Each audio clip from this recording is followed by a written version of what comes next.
morning and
Baik, kita mulai ya. Bismillahirrahmanirrahim.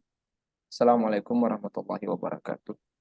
Dan salam sejahtera untuk kita semuanya. Pertama-tama kita bersyukur pada Allah Subhanahu wa taala. Alhamdulillah hari ini kita masih diberikan kesehatan dan kesempatan untuk bisa melanjutkan mata kuliah kita yang tidak terasa tinggal tinggal eh, 5 kali pertemuan lagi ya. Ya sangat tidak terasa. Ya, Alhamdulillah. Sebelum nanti Ibu Nur Wahidah yang akan melanjutkan. Baik Bapak Ibu, jadi yang lalu kita membahas tentang variability ya atau variabilitas yang dimana itu terkait dengan seberapa wide ya data yang kita miliki, seberapa lebar ya yang paling umum digunakan ketika menganalisis statistik yaitu standar deviasi ya di mana kita mampu melihat persebaran data kita apakah dia terdistribusi dengan normal atau jaraknya tidak lebih dari 2 dari rata-rata atau min ya dan seterusnya ya itu bagian dari keakuratan atau keabsahan data sehingga data kita ini bagus atau tidak. Nah, itu dia. Tapi ternyata untuk chapter ini yaitu Z-scores, ya mungkin beberapa di antara kita baru mendengar Z-scores karena mungkin di S1 jarang disentuh atau jarang dibahas Z-score. Padahal ini masih berkaitan dengan chapter sebelumnya yaitu tentang variability dan tentang pemusatan data, central tendency. Ya. Nah, kalau kita lihat di slide ini, di screen Bapak Ibu semua, jadi di sini ada histogram tentang CPA. CPA itu adalah IPK ya, IPK dari mahasiswa yang berjumlah 17.942. Ini bayangkan Bapak Ibu ya. Jadi ini populasinya adalah sebanyak 17.942 mahasiswa. Kalau kita melihat di sini, nampaknya datanya ini sangat bagus ya. Ya, sangat terdistribusi normal dan cenderung sentral tendensinya lebih banyak di tengah ya, di rata-rata ya. Karena rata-ratanya ini adalah 2,9 dan kalau kita lihat di sini adalah standar deviasinya yaitu adalah 0,4 saja. Artinya semakin mendekati 0 kan semakin bagus itu standar deviasi kan. Semakin lebar ya, misalnya 2 atau lebih dari 2, nah itu kan semakin kurang bagus karena datanya sangat lebar. Nah, ini sementara ini terpusat ke tengah. Ya, maka ini kita bisa katakan datanya ini bagus. Ya. Nah, jadi rata-rata IPK-nya siswa kalau kita lihat itu 2,9 atau mendekati 3 ya. Dan sedikit yang mendekati 4. Justru bahaya kalau ada yang lebih dari 4. Ya, artinya DO ya. Oke, baik. Nah, ini uh, juga data yang lain sama ya. Untuk ini semester X, ini semester Y ya. Dengan jumlah siswa 16.740 ya. Sama juga datanya. Kita melihat di sini rata-ratanya 2,9, deviasinya 0,4. Jumlahnya total dari data ini adalah 16.390. Kalau kita lihat tabelnya, secara tabel ini di sebelah kiri ya. Jadi rata-ratanya 2,97, mediannya 2,99, kemudian modus 3 ya, modus karena kalau kita lihat bagan di sini kan yang lebih tinggi kan modusnya itu 3 toh. Ya, ini berarti bagus ini ya. Ya. Kemudian standar deviasinya 0,4. Wah, lebih bagus lagi datanya ya karena cenderung di tengah ya. Minimum dan maksimum 4. Ya, minimumnya artinya siswa yang paling rendah mendapatkan IPK itu ada 1,24. Ya, dan ada juga yang dapat 4. Ya, artinya ini sangat bagus ya. Termasuk juga persentilnya ya. Kemarin kita bahas. Ya. Jadi 50%, 2,99, 2,7 dan 3,25 ya. Tetapi ya, tetapi dengan data ini Bapak Ibu sekalian, ya, kita masih ada kesulitan. Kesulitannya apa? Kita kesulitan mencari tahu di mana posisi kita. Ya, misalnya ada sebuah student 1 misalnya, dia IPK-nya misalnya 2,8. Siapa itu yang 2,8? Di mana itu? Itu yang agak kesulitan kita. Di antara dengan jumlah yang sebegitu banyak, 16.740. Sangat sulit untuk locating the position ya. Sebuah data, misalnya X-nya berapa. Misalnya X student itu adalah itu tadi ya 2,79 misalnya. Ini kan agak susah dicari yang bagian mana. Agak susah. Oleh sebab itu, maka diperkenalkanlah namanya Z-score dan location. Ya, apa itu Z-score dan location? Ya, by itself a raw score or X ya. Raw score ini skor yang acak atau yang mentah atau yang seperti tadi ini raw score atau X value ya provides very little information. Sangat menyediakan informasi yang sedikit ya about how that particular score compares with other values in the distribution. Jadi kita mau membandingkan antara satu siswa dengan siswa yang lain dengan diagram ini saja, dengan histogram ini saja. Ini kan susah. Mau compare antara anak A dan anak B yang mana ini susah. Kita hanya dikasih gambaran umum saja bahwa iya dalam satu kelas seperti ini banyaknya ya. Maka disinilah berperan itu Z-score ya. A score of X misalnya, a score of X equal 53 ya, 53. Ya, skor dari siswa yang 53 misalnya ya, for example, maybe a relatively low score.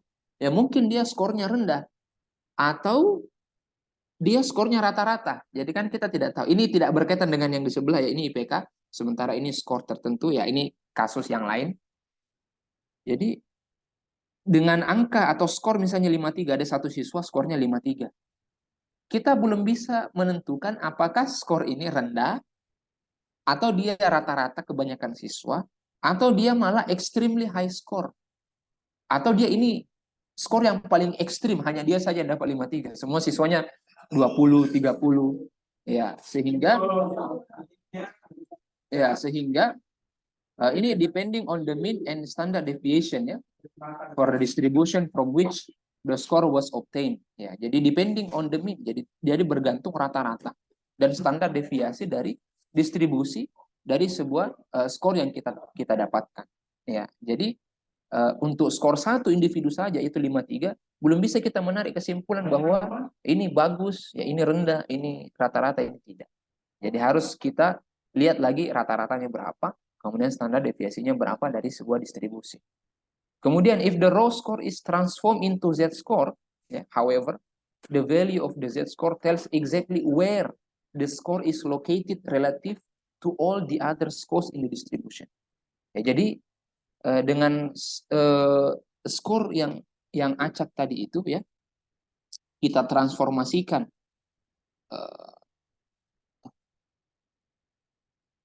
ya ada kena pemadaman kampus Dik ya. Oke, saya ini dulu ya, saya share dulu kalau begitu. Ada yang minta file, saya skor dulu. Saya share dulu ini.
Oke, kita lanjut ya.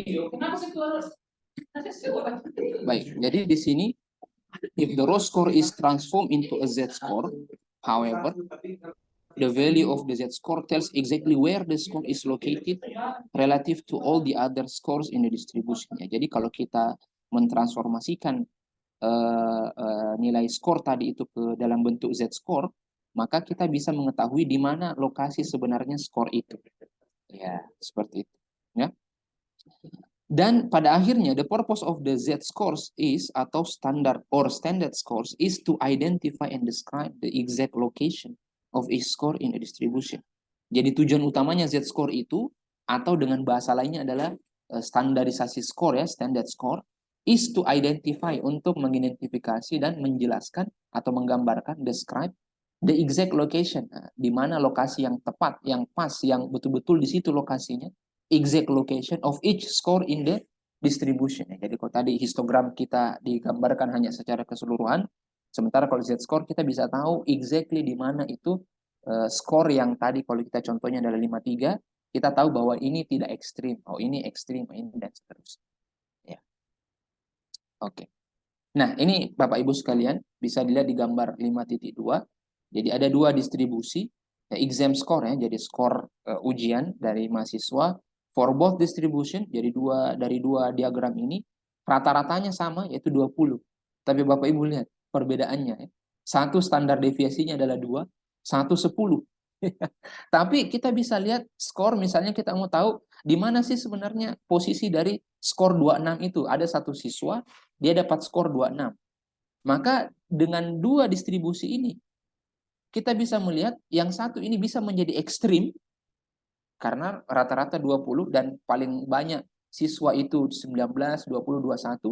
Ada tiba-tiba 26, jauh sekali.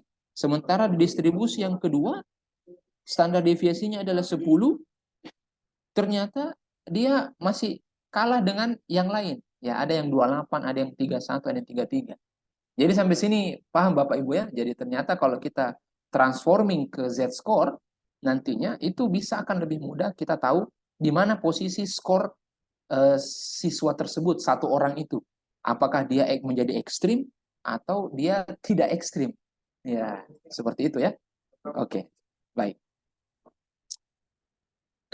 Jadi, the process of changing an X value into a Z score involves creating a signed number called a Z score. Ya, jadi proses untuk mengubah X value ini ya, tadi nilai X ini ya, nilai X ini yang 26 ini ya, menjadi Z score itu melibatkan membuat creating a signed number ya. Jadi yang disebut dengan Z score. Jadi kita membuat angka-angka tertentu ya. Ya, seperti misalnya ini simbol ya, simbol atau ya simbol sign itu tanda-tanda.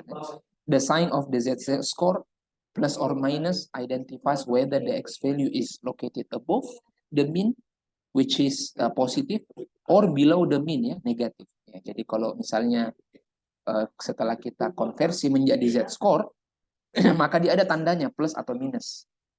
Kalau dia plus ya positif, berarti dia located above. Above itu di atas rata-rata. Sementara kalau minus nanti di bawah rata-rata. Kemudian the numerical value of the z-score correspond ya, berkaitan dengan to the number of standard deviation. Jadi z-score sebenarnya di Bapak Ibu adalah berkaitan sama dengan standar deviasi. Jadi kalau standar deviasinya 1 berarti z-score-nya juga itu 1. Ya, between X and the mean of the distribution, antara X dengan rata-rata. X ini adalah skor yang mau dicari, maka Z-score ini adalah standar deviasi antara X dan rata-rata sebuah distribusi. Contohnya ini Bapak Ibu ya, jadi figur 53, ada relationship between Z-score values and locations in a population distribution. Ya, jadi kalau kita lihat di sini Bapak Ibu, ini kan X. X ini yang di atas ya. Nah, jadi X ini yang di atas, rata-ratanya ini di tengah. Kita belum tahu skornya berapa. Tapi semakin ke kanan itu adalah standar deviasi. Ya, ingat ya materi yang lalu, standar deviasi itu adalah seberapa wide dia, seberapa lebar itu data atau tidak. Semakin dia sempit, semakin bagus. Ya. Kemudian, nah di sini kalau kita lihat di sini X-nya ke kanan dan ke kiri, ada juga yang ke kiri. Nah, di bawahnya setelah kita transforming into Z-score values yang di bawahnya, ya, maka dia rata-rata itu 0. Jadi kalau z-score-nya adalah 0. Oke? Ya. Kemudian menuju sebelah kanan plus 1 plus 2. Kiri min 1 min 2. Ya, terlepas dari berapa nilai dari standar deviasi yang ada. Tapi z-score ini dia mengacu kepada standar deviasi yang pekan lalu kita sudah jelaskan. Ya. Oke. Nanti bisa disanggah ya kalau ada yang tidak dimengerti atau ada hal-hal yang perlu dikonfirmasi kembali.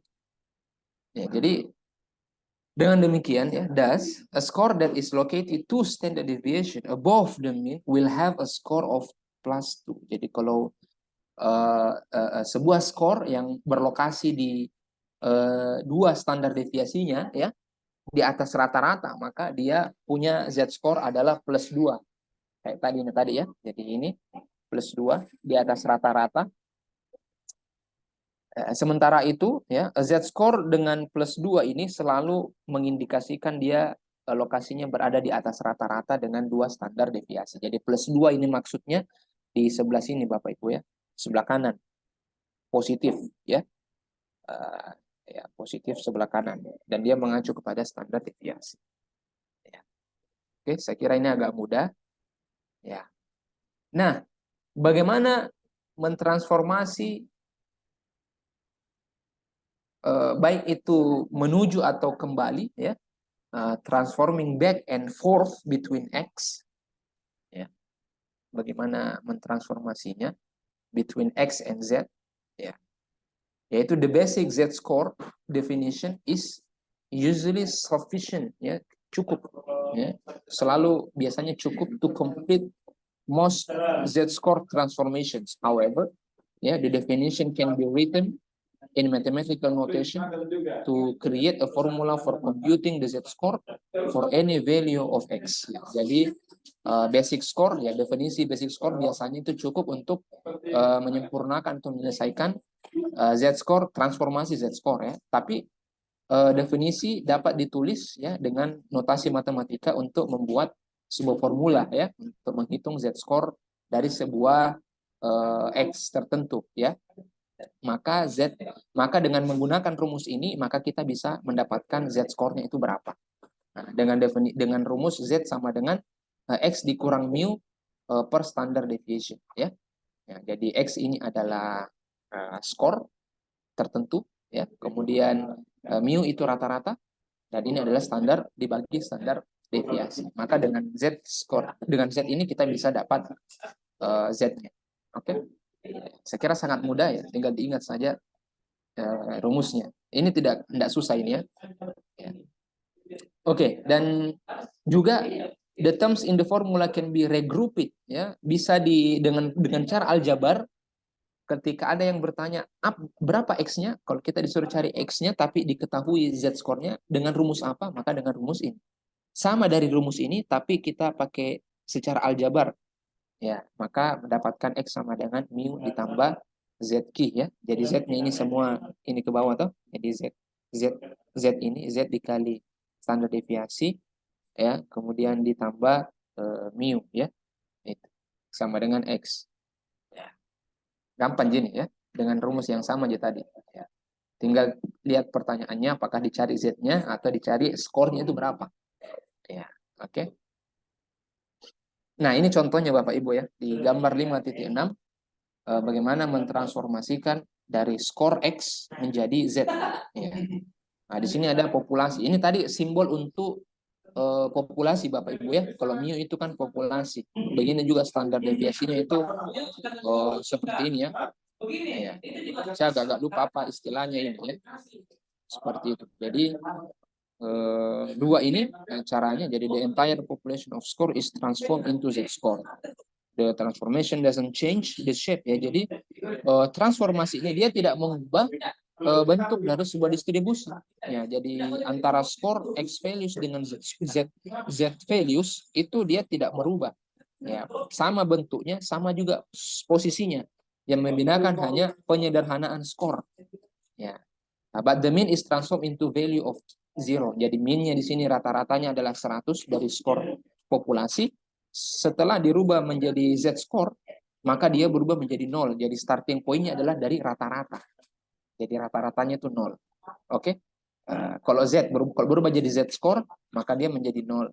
Ke sebelah kanan plus 1, plus ke sana lagi plus 2. Karena standar deviasinya di sini adalah 10. Berarti ketika ditransformasikan ke Z, maka dia berubah menjadi 1. Oke? Seperti itu. Paham Bapak Ibu ya? Ya, mudah-mudahan paham di tengah keributan yang terjadi ya, karena ini saya ruangannya ruangan bersama dan di gedung yang khusus ada ruangan saya itu mati lampu. Jadi saya mengungsi ke ruangan yang agak grup ya.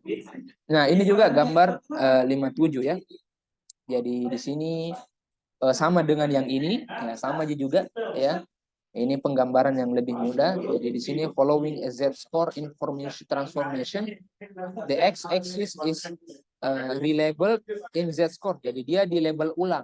Ya, jadi x-axis ini x ya, sumbu x-nya ini dilabel ulang menjadi Z. Ya, itu intinya Z-score ya.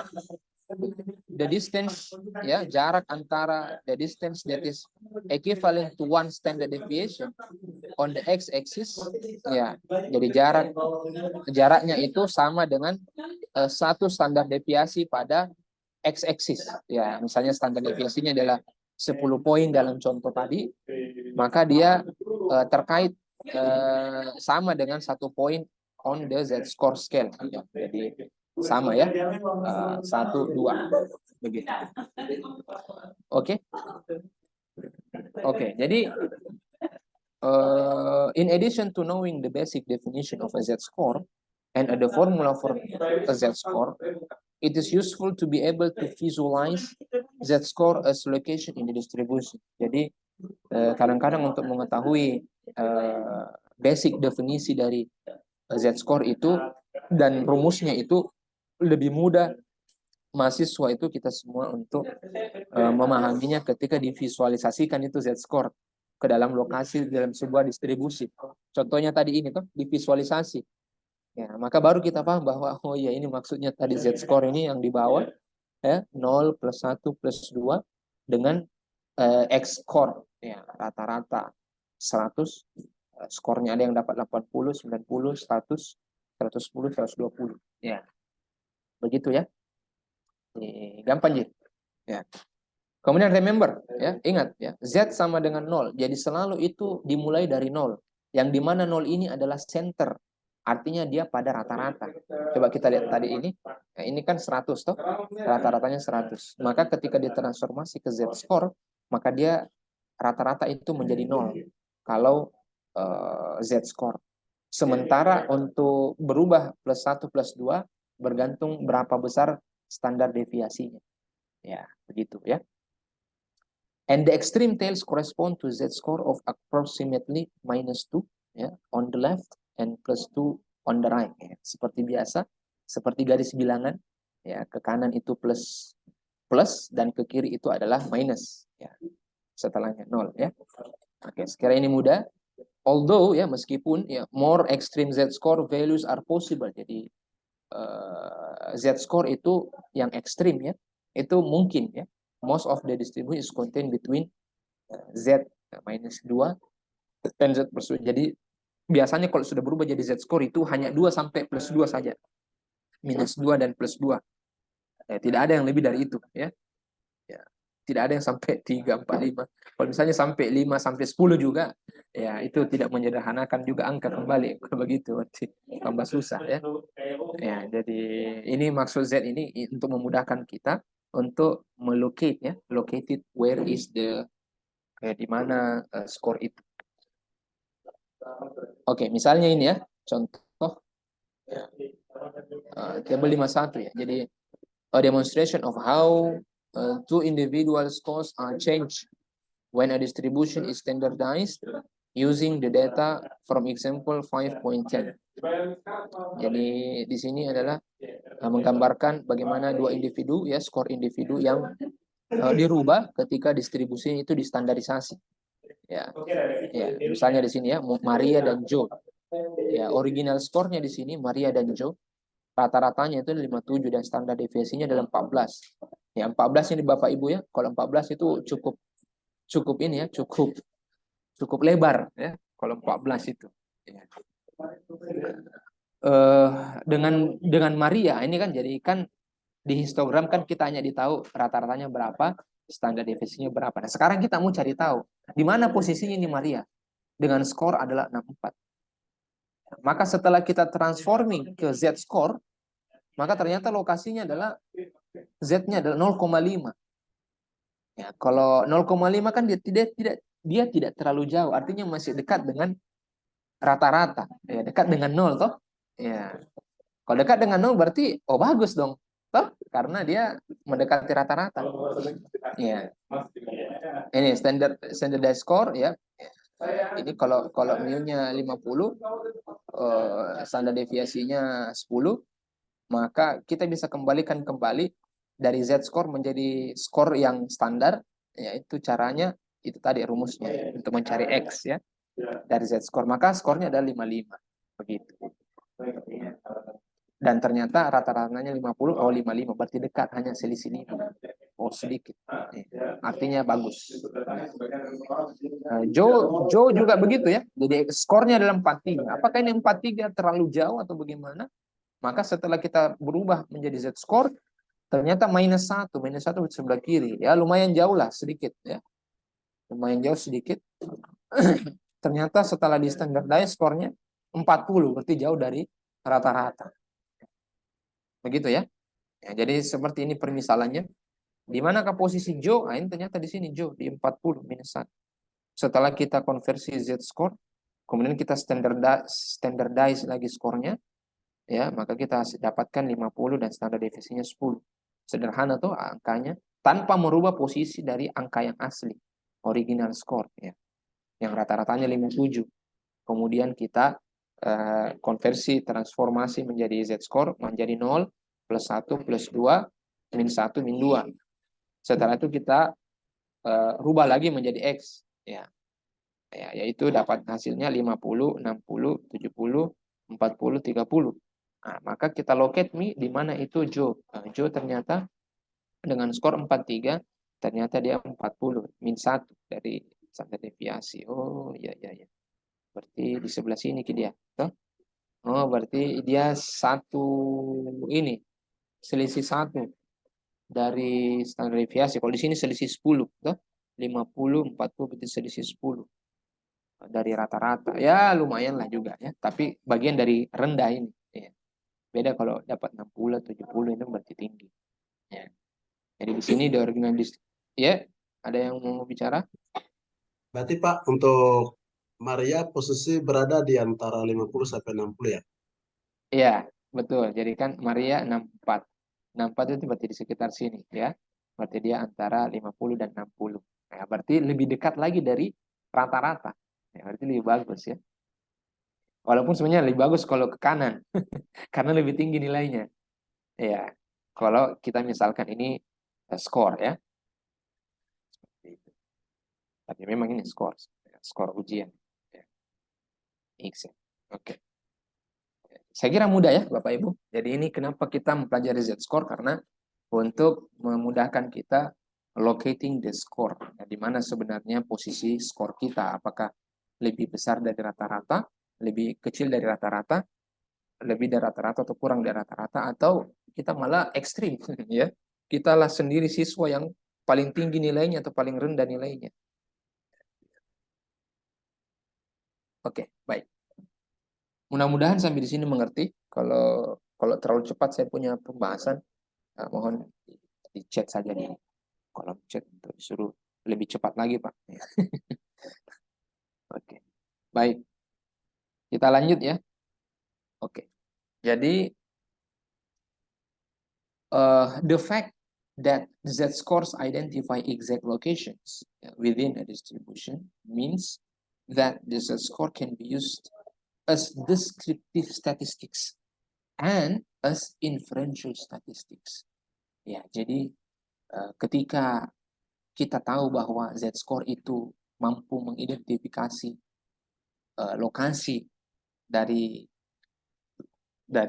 di dalam distribusi itu, bermaksud bahwa Artinya bahwa Z-score juga bisa digunakan sebagai statistika deskriptif. Tidak hanya langsung X-nya yang kita paparkan. Misalnya siswa dari 0 sampai 100 dapat 70, dapat 80. Nah, itu kan kita sajikan dalam statistika deskriptif kalau misalnya kita mau lihat hasil belajar siswa. Ya. Nah, sedikit orang yang mengkonversinya ke Z-score. Ya, kenapa? Karena jumlah yang diteliti itu tidak lebih atau rata-rata 30-an, 40-an. Ya, itu masih acceptable, maksudnya masih bisa kita jangkau untuk analisis. Tapi coba kalau datanya tadi 17.000 siswa. Itu kan wah, terlalu banyak ini ya. Jadi Z-score di sinilah yang membantu kita untuk bagaimana menjelaskan posisi dari sebuah skor itu. Siswa itu skornya bagaimana dengan jumlah yang banyak datanya. Dan juga sebagai inferential statistik. Ya, jadi dia bukan hanya deskriptif statistik, tapi juga inferential statistics. Descriptive statistics, ya, Z-score describe exactly where each individual is located. Jadi kalau dalam sebagai statistika deskriptif, Z-score itu menjelaskan di mana setiap individu itu lokasinya. Ya. Dan kalau secara inferential statistik, ya, Z-score determine whether a specific sample is representative of its population or is extreme and unrepresentative. Ya, jadi Z-score itu menentukan determine apakah sampel yang spesifik ini mewakili atau merepresentasikan populasi itu sendiri, ya, atau dia adalah data yang ekstrim atau dia tidak merepresentasikan populasi. Itu fungsinya kalau dia di statistik inferensial. Kalau statistik deskriptif dia membantu kita di mana lokasi individu ini. Ya, apakah dia di atas rata-rata, di bawah rata-rata, atau sama dengan rata-rata. Sementara kalau inferensial statistik itu memberikan kita gambaran bahwa sampel ini mewakili populasi atau dia tidak mewakili populasi karena ekstrim data-datanya. Seperti itu. Itulah fungsi dari Z-score dengan posisinya masing-masing. Ya.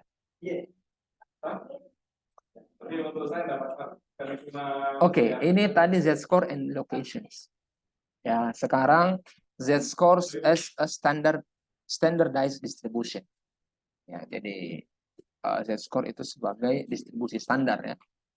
When the entire distribution of X values is transformed, ya, into Z-scores, ketika sebuah distribusi X value yaitu ditransformasikan menjadi Z-score, the resulting distribution of Z-scores will always have a mean of 0 and a standard deviation of 1.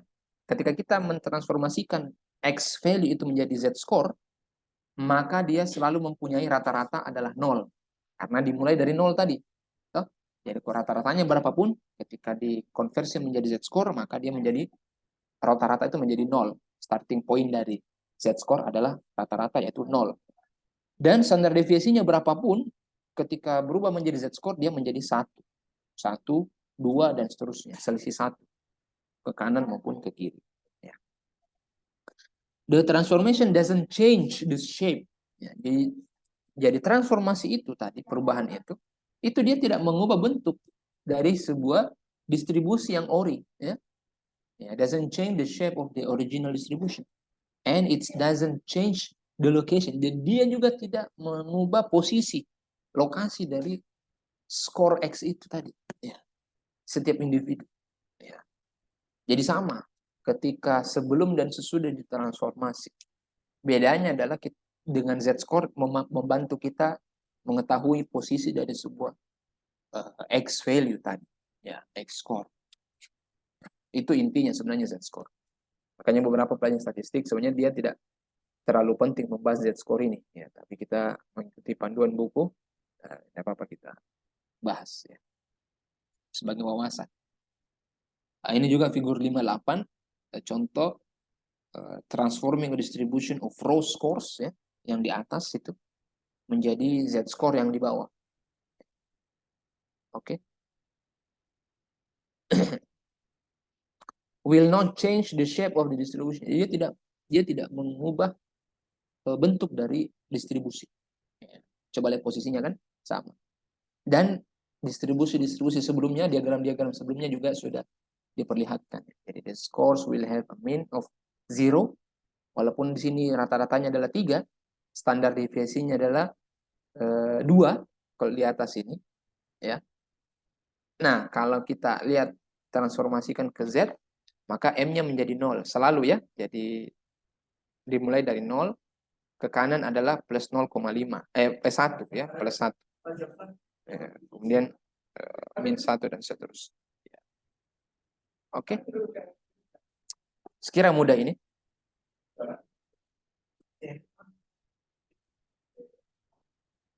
Ya. Jadi penjelasan lanjutannya, jadi the advantages, ya, the advantage atau keunggulan, kelebihan of standardizing distributions is that two or more different distribution can be made the same. Ya, jadi keunggulan dari standarisasi distribusi ini, ya, bahwa 2 atau lebih perbedaan distribusi dapat dibuat sama ya. For example, one distribution has rata-rata mu-nya adalah 100, 100 per 100. Dan standar deviasinya adalah 10. Dan distribusi yang lain punya rata-rata 40 dan standar deviasinya adalah 6. Ya. Jadi rata-rata 40, standar deviasinya adalah 6. Nah, ketika distribusi ini ditransformasikan menjadi Z-score, maka keduanya akan mendapatkan rata-rata 0. Jadi walaupun di sini ada 100, ada 40, ketika Z-score berubah, maka semua starting point-nya, mu-nya ini menjadi 0. 0, dan standar deviasinya adalah 1. Ya. Itu Bapak Ibu ya. Jadi gampang Z-score itu 0, 1, 2. Mau berapapun skor original distribution-nya, ketika berubah jadi Z-score, dimulai dari 0, plus 1, plus 2, dan seterusnya. Because Z-score distributions all have the same mean, ya, karena semuanya sama. Rata-ratanya yaitu 0, dan standar deviasinya juga sama, maka individual scores, ya, skor individu dari distribusi yang berbeda tadi dapat secara langsung dibandingkan. Ya. Nah, itu kelebihannya Z-score. Sementara kalau belum belum transformasi ke Z, tidak bisa langsung kita bandingkan ini skor yang ada di rata-rata 100 dengan skor yang ada di rata-rata 40. Susah dibandingkan. Tapi ketika sudah berubah jadi Z-score, maka dua distribusi yang berbeda itu tadi bisa langsung dibandingkan. Di mana ini lokasinya ini anak. Ya. A Z-score of +1 ya, specifies the same location in all Z-score distribution. Jadi dengan Z-score dengan 1 ya, itu maksudnya itu lokasinya sama dalam semua jenis distribusi Z. Ya, semuanya sama. Beda kalau tadi ini X, sebelum ditransformasikan ini susah, beda-beda. Ya. Kalau mau dibandingkan. Oke, jadi itulah kenapa Z-score as a standardized distribution itu penting. Oke, ya. Nah itu tadi kita berbicara tentang populasi. Ya. Walaupun ketika bicara tentang sampel juga bisa sama. Jadi it is also possible ya to calculate Z-scores for samples. Jadi dia juga bisa berlaku untuk sampel ya. Jadi definition of Z-score in the same is the same ya. Jadi definisinya Z-score untuk sampel itu juga sama for either sample or a population. And the formulas are also the same ya, except that the sample mean, kecuali rata-ratanya. And standard deviation are used in place of the population mean and standard deviation. Ya, bedanya itu di ininya, di M sama standard deviasinya. Ya, itu. Ya. That's for a score for a sample ya. Ya, ini ya, cara untuk mendapatkan Z-score untuk sampel. Sama aja. Hanya ini yang simbol yang berbeda. Ya, simbol. Padahal skornya sama ya. Skor dikurangi rata-rata dibagi standar deviasi. Oke. Jadi using z-score to standardize a sample also has the same effect.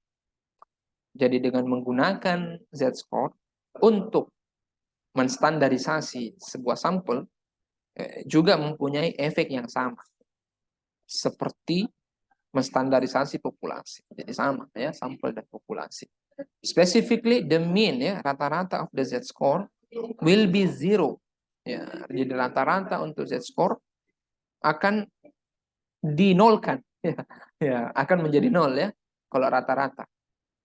Ya, z-score. Selalu kita ulang-ulang ya, karena ini kadang-kadang masih belum mengerti bagaimana how to convert, how to transform ya z-score menjadi dari x-score menjadi z-score. Jadi rata-ratanya tadi menjadi 0 dan standar deviasinya untuk z-score akan diekuivalenkan menjadi 1. Ya, provided standard deviation is computed using the same formula. Ya. Oke. Ini agak cepat ini kita karena mengejar supaya tidak mati lampu. Nanti selanjutnya untuk mengisi waktu yang tersisa nanti bisa latihan. Ya. Oke, jadi z-score dan inferential statistics. Ya. Jadi inferential statistics involve using sample data to draw conclusions about population. Jadi kita mengingatkan kembali bahwa statistik inferensial itu menggunakan data sampel, ya, melibatkan penggunaan data sampel untuk menggambarkan atau mengambil kesimpulan tentang populasi, ya, to draw conclusions about population. Ya. Jadi itu fungsi statistik inferensial. Kita tidak mampu untuk meneliti semua populasi, maka kita menggunakan sampel. Tapi sampel kita berharap konklusinya itu mewakili populasi. Ya, maka menggunakan statistik inferential. Kemudian research studies ya often begin with questions. Ya, jadi selalu riset-riset itu dimulai dengan pertanyaan. Ya, pertanyaan tentang how a treatment affects a population. Bagaimana sebuah perlakuan itu mempengaruhi sebuah populasi. Selalu begitu toh.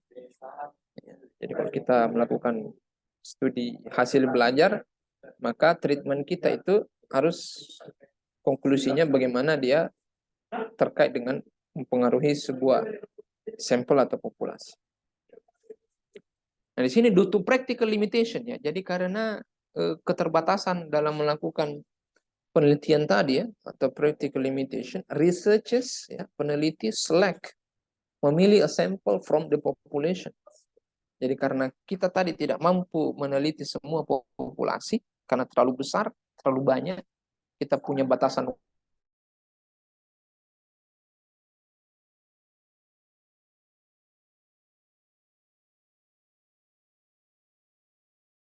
administer the treatment to them. Jadi kita melakukan perlakuan kepada mereka yang sampel yang kita ambil tadi.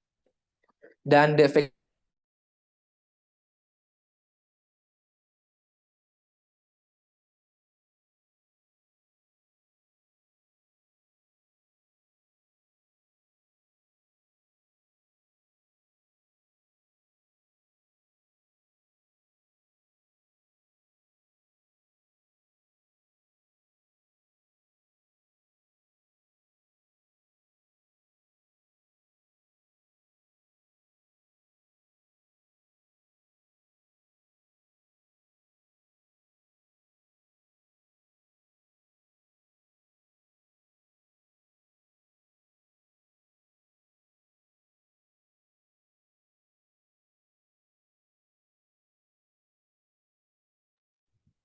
Sepertinya mati lampu.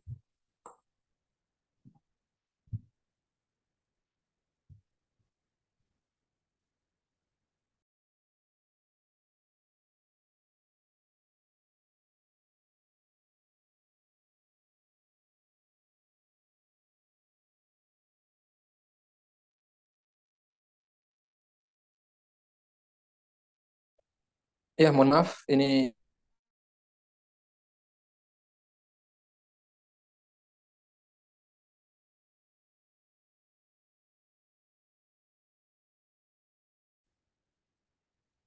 ih,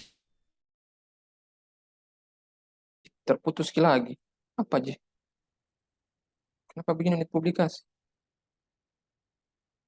Oh ya, sudah menyala.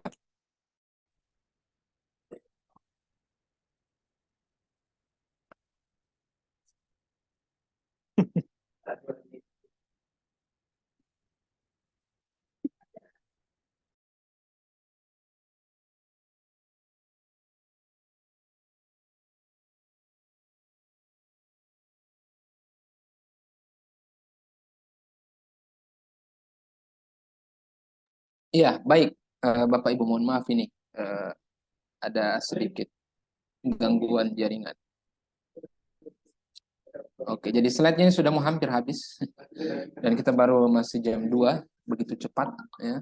Karena memang materinya ringan, tapi tidak seringan yang dipikirkan. Ya. Oke, baik. Atau ada pertanyaan sampai sini? Ya, nanti sekali kita habiskan dulu deh. Ya, baru bincang-bincang sedikit. Ya, jadi terkait dengan inferential statistik, nah ini ada gambarannya, penggambaran bagaimana kita mengambil sampel ya. Jadi ini a diagram of research study. The goal of the study is to evaluate the effect of treatment. Sample is selected from the population and the treatment is administered to the sample.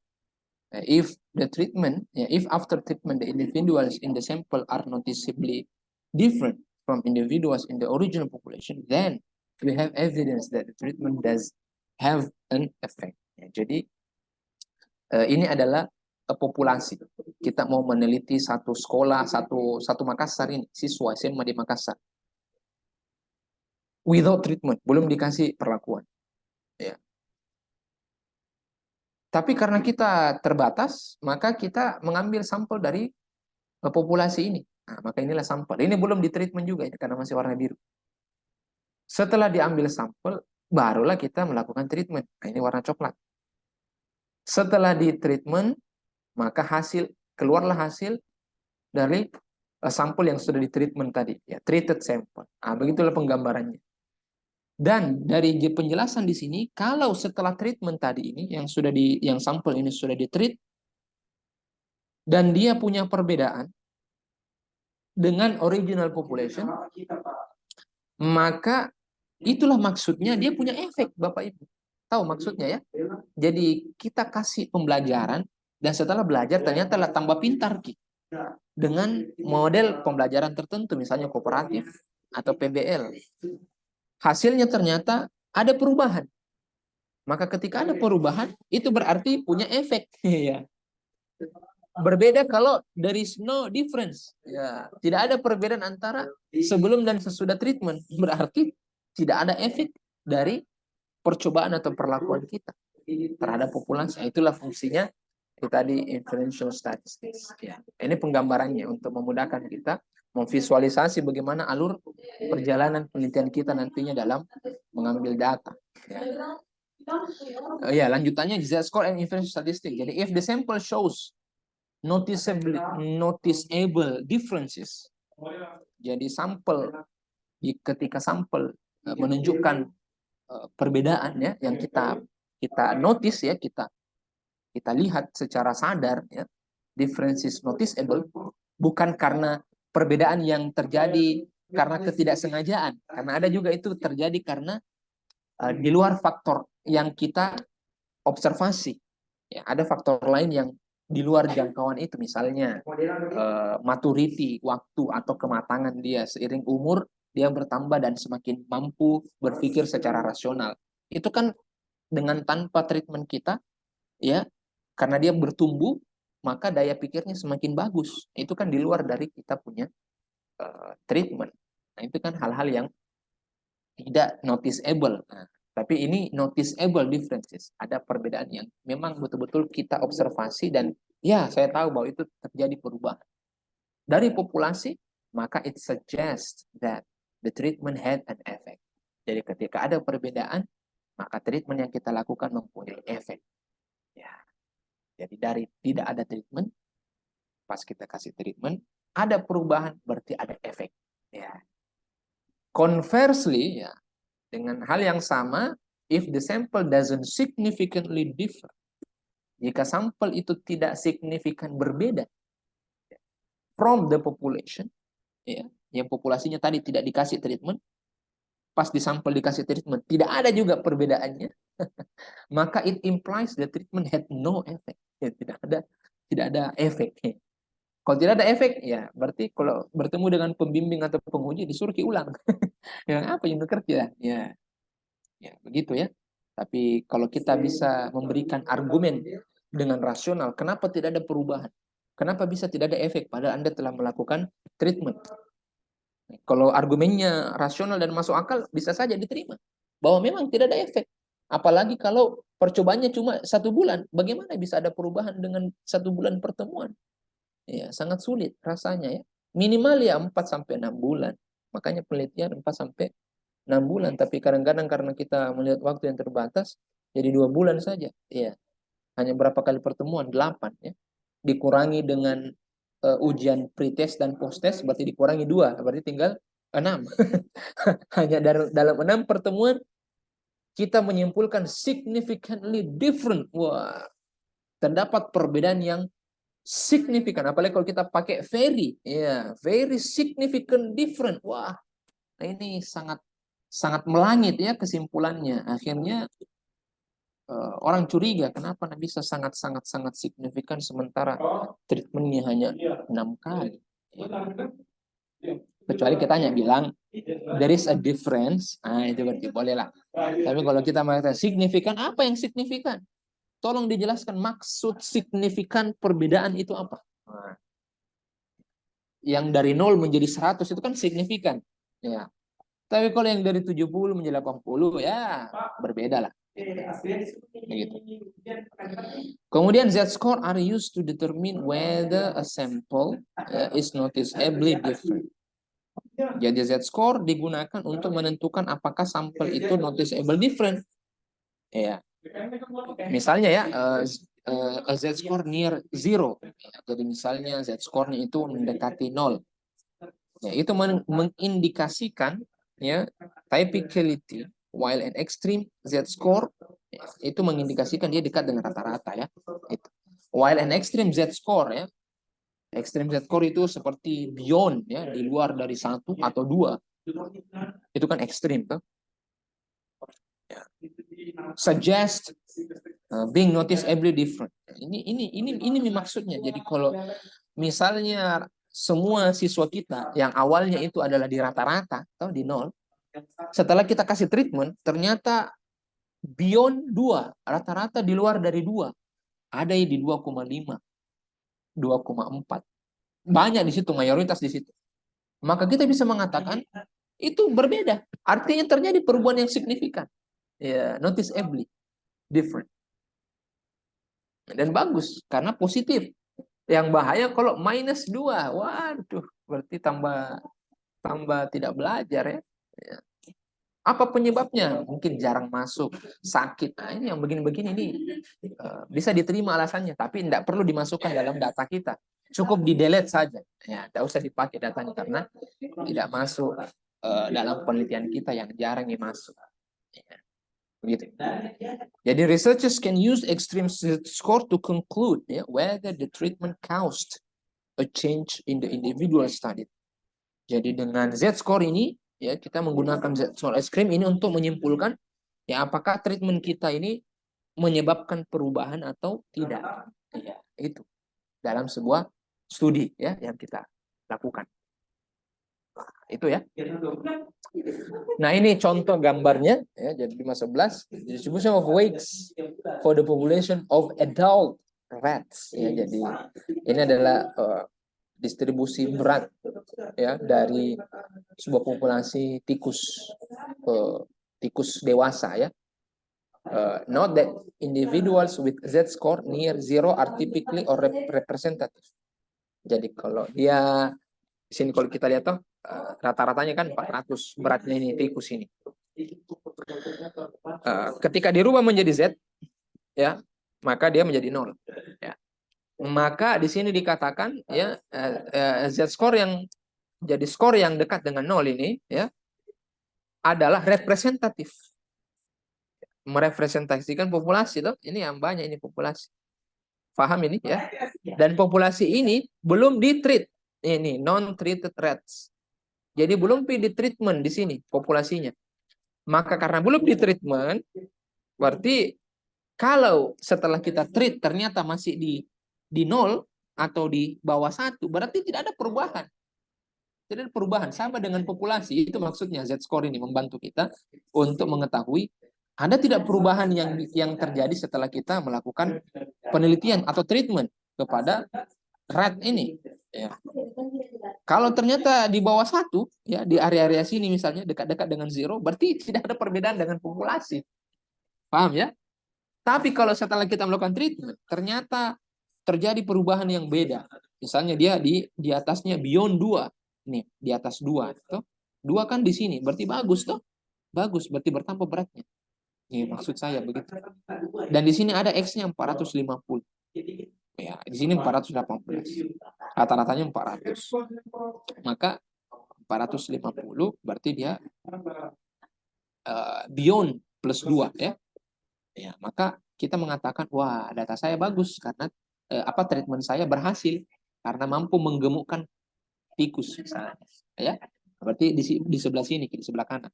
Berarti bagus skornya. Toh? Begitu. Beda kalau di tengah-tengah, berarti tidak ada perubahan. Ya. Ya. Dari 400 ke 410, waduh, masih belum ya. Ya. Tapi kalau di luar dari 2, beyond 2, bagus. Dan itu masuk kategori ekstrim individual. Apakah ekstrim itu bagus atau tidak? Bergantung ya. Ya, kalau kita lagi mensensus penduduk ya bisa saja tidak bagus. Tapi kalau kita melakukan treatment, penelitian, percobaan, dan ternyata rata-rata hasilnya bagus semua, itu kan bisa masuk kategori ekstrim individual dibanding populasi yang kita ambil sampelnya tadi. Tapi bagus dong, gitu ya. Nah, ini nanti ada kaitannya dengan mengambil keputusan hipotesis. Bagaimana uji hipotesis nantinya. Biasanya yang dilihat itu di bagian sininya, di sebelah kanannya ini, yang ekstrim. Kalau beyond 2, maka fail to reject. Bukan, reject H0 ya. Menolak H0 dan menerima H1. H1 itu berarti ada perbedaan. H0 itu H0, biasanya H0, HO. O berarti melambangkan tidak ada efek. Berarti tidak ada perbedaan. Itu maksudnya. Ya. Seperti itu. Oke, dan ini adalah slide terakhir. Mungkin ada mau bertanya Bapak Ibu sekalian? Karena ini ada exercise di halaman 175.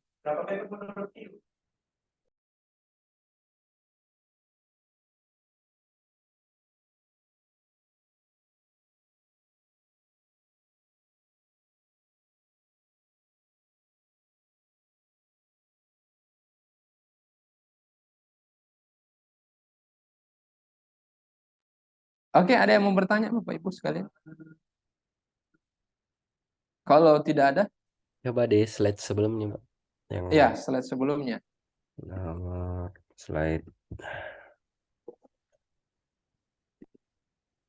slide 24, Pak.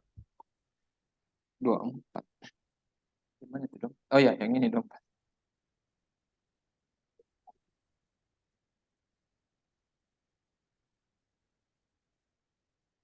Yang itu ada di set score are used to determine whether a sample is noticeably different. A Z score near 0 indicates typicality, while an extreme Z score, example Gracia beyond 1.0 or 2.0, suggests being noticeably different. Kalau di buku saya lihat, Pak, Ya. ini plus minus 2, Pak. Melewati 2 atau minus 2. Oh, 2 atau minus 2? Iya. Oh ya, saya cek dulu konfirmasi. Di halaman berapa itu, Dik? Di halaman berapa di buku? Oh iya, yang looking ahead to influential statistic halaman 167.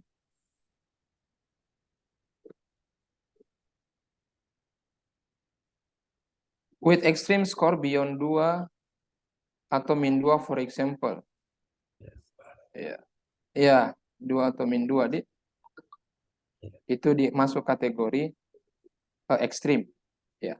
Ya. Ya, kita edit dulu, Dik. Ya, terima kasih Pak Silmi. Ya, ada ini beyond. Beyond 2 ya. Plus minus. Plus minus 2 ya. 2 atau minus 2. Mau dia ekstrem kiri atau ekstrem kanan, itu dianggap ada perbedaan. Ya. Oke.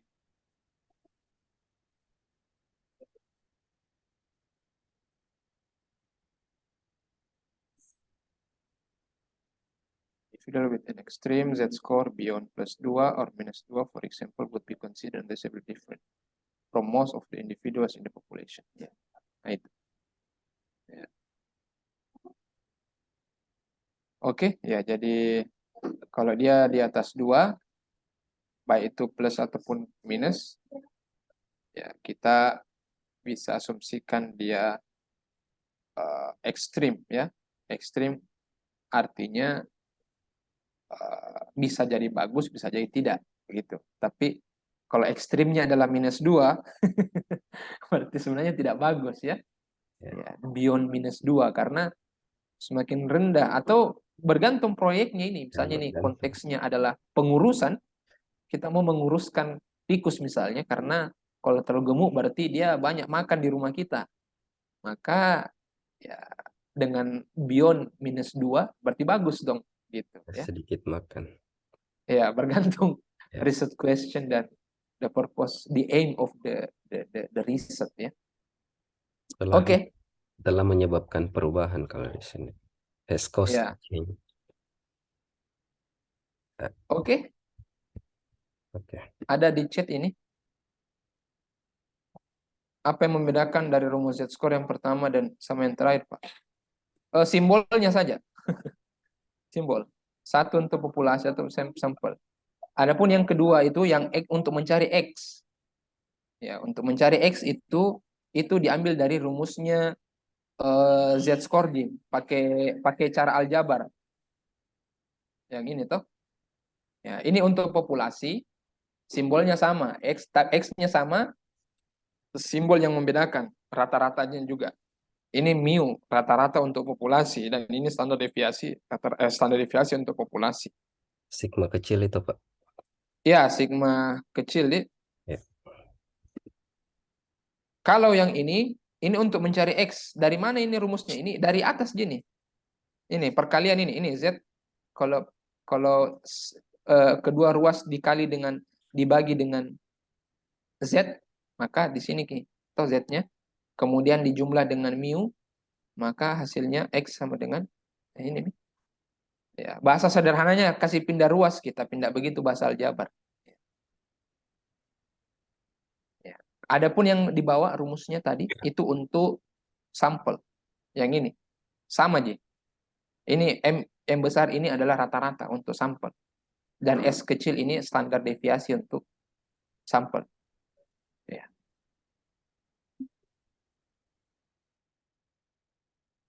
Begitu Ibu Nurul Fatima ya.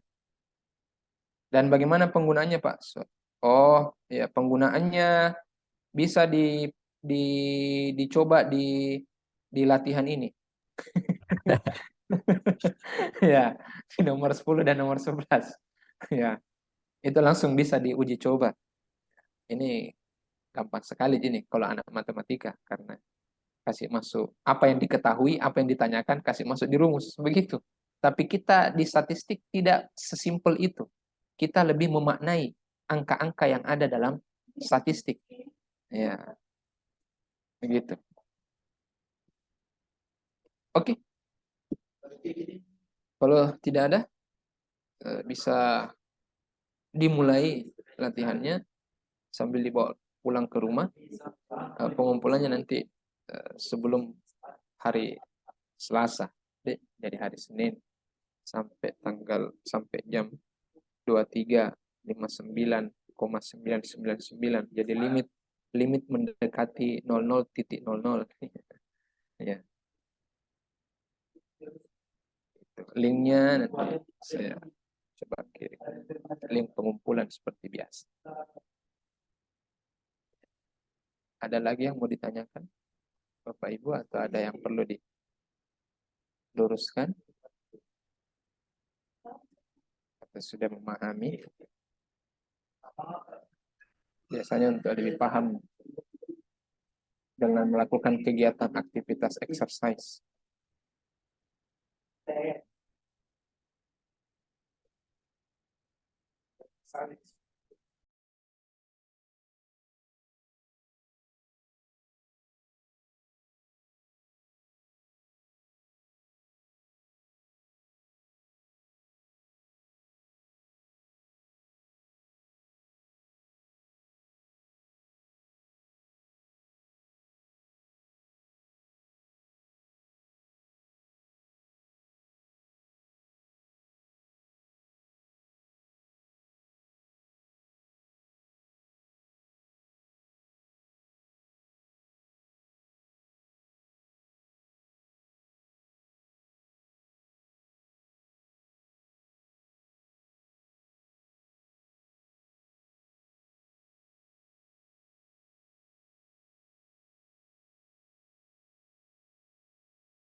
Oke, kalau tidak ada lagi, kita bisa akhiri dengan penuh kebahagiaan karena cepat selesai. Biasanya anak SD itu kalau cepat pulang bahagia sekali. Ya. Tapi tersisa exercise untuk dibawa pulang. Tapi kalau siswa sekarang kayaknya aturan Kemendikbud tidak boleh kasih PR siswa. Oke, saya kira demikian Bapak Ibu. Kalau tidak ada lagi, selamat beraktivitas. Mudah-mudahan bermanfaat apa yang telah kita sampaikan tadi. Dan selanjutnya nanti kita tidak terasa tinggal berapa pertemuan lagi. Nah, selanjutnya nanti Ibu ini lanjutkan ya. Dan nanti ada UTS-nya ya. Kisi-kisinya ya dipelajari dari bab 1 sampai bab pertama yang dikasih latihan itu biasanya. Begitu-begitu. Ya. Ya, bukan menghafal ya, sebutkan definisi Z-score. Iya. Tapi lebih kepada studi kasus. Bagaimana datanya ini, bagaimana seterusnya. Baik, sekian demikian. Terima kasih. Mohon maaf bila ada kekurangan. Linknya sudah saya kasih di chat. Mohon izin live. Assalamualaikum warahmatullahi wabarakatuh. Assalamualaikum. Waalaikumsalam warahmatullahi wabarakatuh, Pak. Alhamdulillah.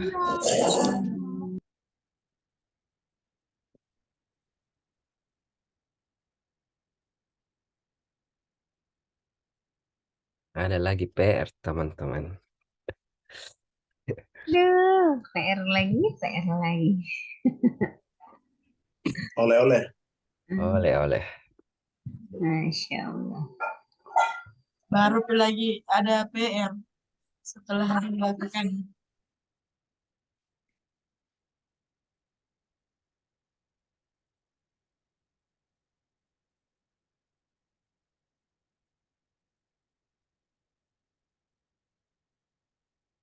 Mana teman-teman, ada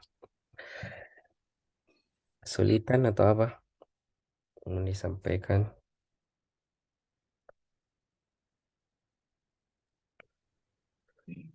Tidak bisa Pak Amr terus, itu jangan Ibu Nur Wahidah. Nggak natakin Ibu Nur Wahida. Ibu Nur Wahida juga keren, Jina. Mulai laknat ya.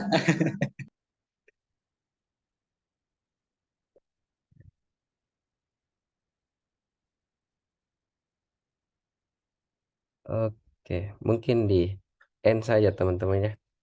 Mungkin sudah ada yang mau kerja tugasnya. Ya. Assalamualaikum. Waalaikumsalam warahmatullahi wabarakatuh.